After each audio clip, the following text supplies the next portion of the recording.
Next example ഒരു radioactive isotope example ആണ്, that is sodium iodide ആണ്. Radioactive iodine, it is otherwise called radioactive iodine. So radioactive iodine ന്റെ production വേണ്ടിയിട്ട് എങ്ങനെയാണ് ചെയ്യുന്നത്? Method of preparation note down ചെയ്യാം. That is neutron irradiation of a natural tellurium target. That is neutron irradiation ആണ് നമ്മളിവിടെ use ചെയ്യുന്ന technique എന്ന് പറയുന്നത്. അപ്പോൾ ഇവിടെ എന്താണ് ചെയ്യുന്നത്? Irradiation of natural tellurium produces almost entirely iodine 131 as the only radio nuclide with half life longer than hours. ഇപ്പോൾ ടെല്ലൂരിയം ടാർജറ്റിൻ്റെ എന്താണ് പ്രൊഡ്യൂസ് ചെയ്യുന്നത്? ഇറാഡിയേഷൻ പ്രൊഡ്യൂസ് ചെയ്യുമ്പോൾ longer than hours half life ഉള്ള ടൈപ്പ് ഓഫ് iodine 131 ആയിരിക്കും produce ചെയ്യുന്നത്. Then iodine 131 എന്താകും? iodine 131 8.02 ഡേയ്സിൽ ബീറ്റ ഗാമ റേഡിയേഷൻസ് എമിറ്റ് ചെയ്തുകൊണ്ട് xenon 131 ആകും. ബിക്കോസ് ഈ iodine 131 എന്താണ്? അൺസ്റ്റേബിൾ ആണ്. അൺസ്റ്റേബിൾ ആയിട്ടുള്ള iodine 131 സ്റ്റെബിലിറ്റി അച്ചീവ് ചെയ്യാനായിട്ട് ബീറ്റ ഗാമ റേഡിയേഷൻസ് എമിറ്റ് ചെയ്തുകൊണ്ട് xenon 131 ആകും. This xenon 131 is actually stable ആയിട്ടുള്ള ഐസോട്ടോപ്പ് പ്രൊഡ്യൂസ് ചെയ്യാൻ എടുക്കുന്ന ടൈം എന്ന് പറഞ്ഞാൽ 8.02 ഡേയ്സ് ആണ്. 8 ദിവസമാണ് ഹാഫ് ലൈഫ് എന്ന് പറയുന്നത്. ഇവിടെ ആദ്യം നമ്മൾ യൂസ് ചെയ്യുന്ന ടെല്ലൂരിയം ടാർജറ്റ് ആണ്. ടെല്ലൂരിയം 131 ടാർജറ്റിൽ ഇത് ന്യൂട്രോൺ റേഡിയേഷൻ അണ്ടർഗോ ചെയ്ത് കഴിയുമ്പോൾ എന്ത് സംഭവിക്കും?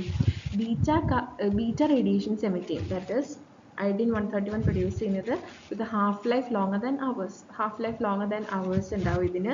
ഈ ടെല്ലൂരിയം 131 half life longer than hours എടുത്തിട്ട് ബീറ്റ റേഡിയേഷൻസ് എമിറ്റ് ചെയ്തുകൊണ്ട് iodine 131 ആവും. ഈ iodine 131 എന്ന് പറയുന്നത് ദെൻ അഗെയിൻ അൺസ്റ്റേബിൾ ആണ്. ഇതിൻ്റെ സ്റ്റെബിലിറ്റി അച്ചീവ് ചെയ്തത് വരെ അത് റേഡിയോആക്റ്റീവ് എമിഷൻസ് അണ്ടർഗോ അല്ലെങ്കിൽ റേഡിയോആക്റ്റീവ് ഡീകേ അണ്ടർഗോ ചെയ്തുകൊണ്ടിരിക്കും. Okay, so iodine 131 again radiations emit ചെയ്തിട്ട് ബീറ്റ ഗാമ റേഡിയേഷൻസ് എമിറ്റ് ചെയ്തുകൊണ്ട് xenon 131 ആകുകയാണ് ചെയ്യുന്നത്. നെക്സ്റ്റ് ഇതിൻ്റെ പ്രോപ്പർട്ടീസ് ആണ് പറയുന്നത്. That is properties. It has A colourless solution. That is A colourless solution, half life of 8.4 days and emits beta gamma radiations. pH range എന്ന് പറഞ്ഞാൽ 7 to 10 ആണുള്ളത്. ഇതിന് mostly use ചെയ്യുന്നത് ഹൈപ്പർ തൈറോയിഡിസത്തിന് ട്രീറ്റ്മെൻറ്റിന് വേണ്ടിയിട്ടാണ്. ഹൈപ്പർ തൈറോയിഡിസം ട്രീറ്റ്മെൻറ്റിന് ആണ് mostly use ചെയ്യുന്നത്. എന്തുകൊണ്ടാണ്? Inhibit the release of thyroid hormones. എപ്പോഴും ഹൈപ്പർ തൈറോയിഡിസിൻ്റെ കേസിൽ എന്തായിരിക്കും? തൈറോയിഡ് ഹോർമോൺസിൻ്റെ സിന്തസിസ് കൂടുതലായിരിക്കും അല്ലേ? ഇപ്പോൾ തൈറോയിഡ് ഹോർമോൺസ് കൂടുതലായതുകൊണ്ട് എന്ത് ചെയ്യണം? നമ്മൾ ഈ തൈറോയിഡ് ഹോർമോൺസിൻ്റെ റിലീസ് കുറയ്ക്കണം. സോ എന്ത് ചെയ്യും?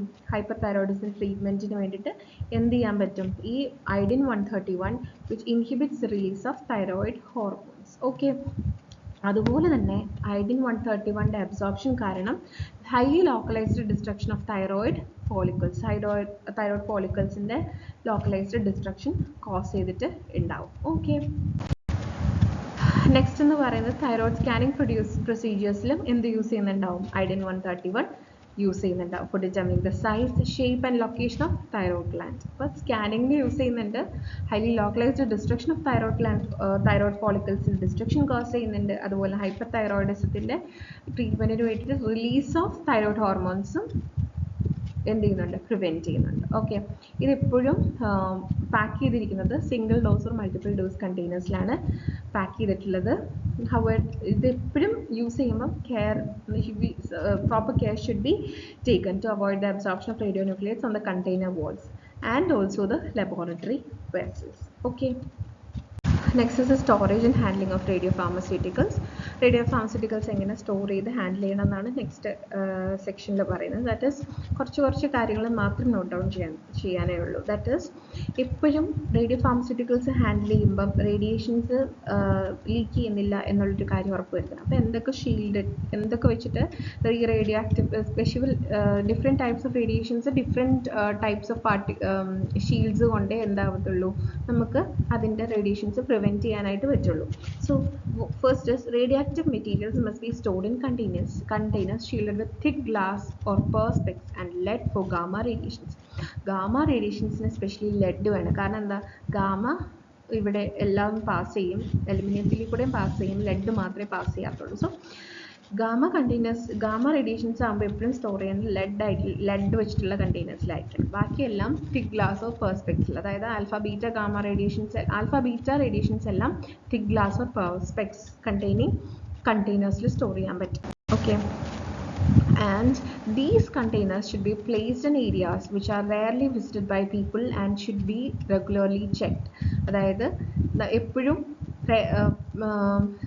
ദാറ്റ് ഇസ് പീപ്പിൾ വിസിറ്റ് കുറവുള്ള ഏരിയാസിൽ വേണം ഇത് സ്റ്റോർ ചെയ്യാനായിട്ട്. അതുപോലെ തന്നെ റെഗുലർലി അത് ചെക്ക് ചെയ്യണം for the emission of this radiations.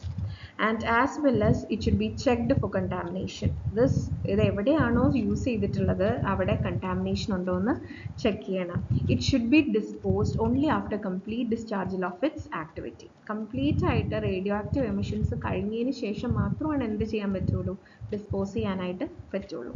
The first thing is that storage ആണ്. സ്റ്റോറേജ് എങ്ങനെയായിരിക്കണം?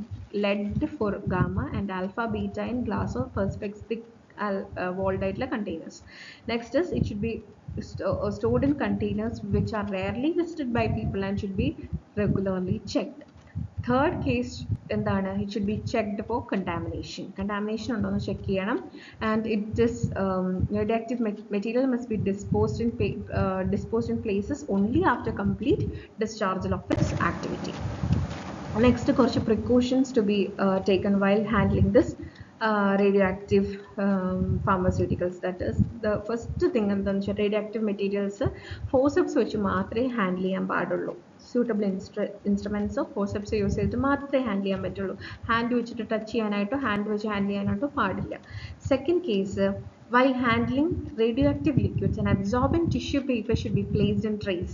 Absorbent tissue paper എപ്പോഴും place ചെയ്തിട്ടുണ്ടാവണം. Why?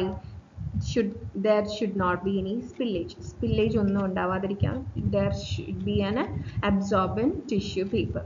The third point is that any glass apparatus to be used should be made inactive. Glass apparatus എല്ലാം inactive ആയിരിക്കണം. അതുപോലെ തന്നെ pipettes operated by mouth should not be used. ഒരിക്കലും pipettes നമുക്ക് use ചെയ്യാൻ പറ്റില്ല. കാരണം എന്താണ്?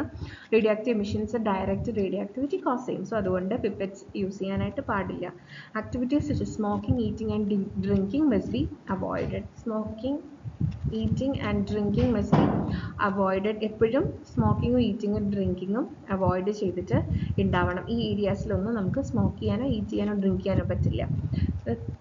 Fifth one is that the proper protection of personnel working in radioactive lab must be ensured of lead shielded clothing. lead shielded ആയിട്ടുള്ള clothing ആയിരിക്കും അവിടെ work ചെയ്യുന്ന പേഴ്സണലിന് ഉണ്ടാവേണ്ടത്. lead shielded ആയിട്ടുള്ള ക്ലോത്തിങ്. അപ്പോൾ എന്തൊക്കെ കാര്യങ്ങളാണ് പറഞ്ഞത്? ഫോർസെപ്സ് വെച്ച് മാത്രമേ ഹാൻഡിൽ ചെയ്യാൻ പറ്റുള്ളൂ. അബ്സോർബൻറ്റ് ടിഷ്യൂ പേപ്പർ യൂസ് ചെയ്തിട്ടുണ്ടാകണം. ഗ്ലാസ് വെച്ചിട്ട് ഉള്ള അപ്പാരറ്റസ് ആണെങ്കിൽ ഇനാക്ടിവേറ്റ് ചെയ്യണം. Then pipettes operated by mouth use ചെയ്യാനേ പാടില്ല. സ്മോക്കിംഗ്, ഈറ്റിംഗ് ആൻഡ് ഡ്രിങ്കിങ് എപ്പോഴും അവോയ്ഡ് ചെയ്തിട്ടുണ്ടാവണം. അവിടെ ഹാൻഡിൽ ചെയ്യുന്ന persons should wear lead shielded clothing.